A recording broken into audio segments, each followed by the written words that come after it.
Doctor Babasaheb Ambedkar Nagpur आंतरराष्ट्रीय विमानतळावरून मुंबईला जाणाऱ्या प्रवाशाच्या बॅगेतून 2 जिवंत कारतुसे मिळाल्यानं एकच खळबळ उडाली आहे.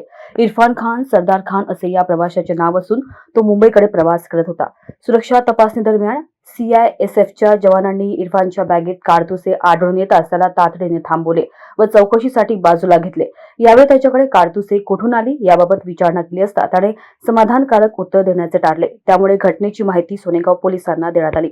पोलिसांनी इरफानला ताब्यात घेत त्याच्यावर बेकायदेशीर शस्त्रास्त्र बाळगण्याचा गुन्हा दाखल केला. न्यायालयात हजर केल्यानंतर 1 दिवसाची पोलीस कोठडी मंजूर करण्यात आली असून त्याची कसून चौकशी सुरू आहे.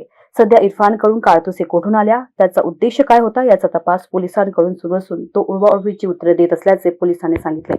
इसम नामी इरफान खान सरदार खान 40 वर्ष मोठा तासगावला राहतो आणि त्याचा गाडी खरेदी विक्रीचा व्यवसाय. तो मुंबईला गाडी खरेदी विक्रीसाठी जात असताना त्याच्या बॅग मध्ये 2 लाईव्ह कारतूस म्हणजे जिवंत गोळ्या ज्याला म्हणता येईल ते मिळून आले.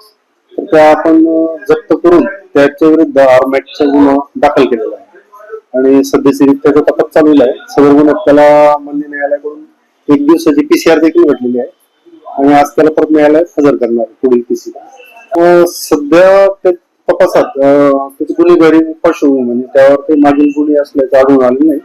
मात्र यात नेमकं कारण काय त्याने नेण्याचं याविषयी तपास. News 24 bureau report Nagpur.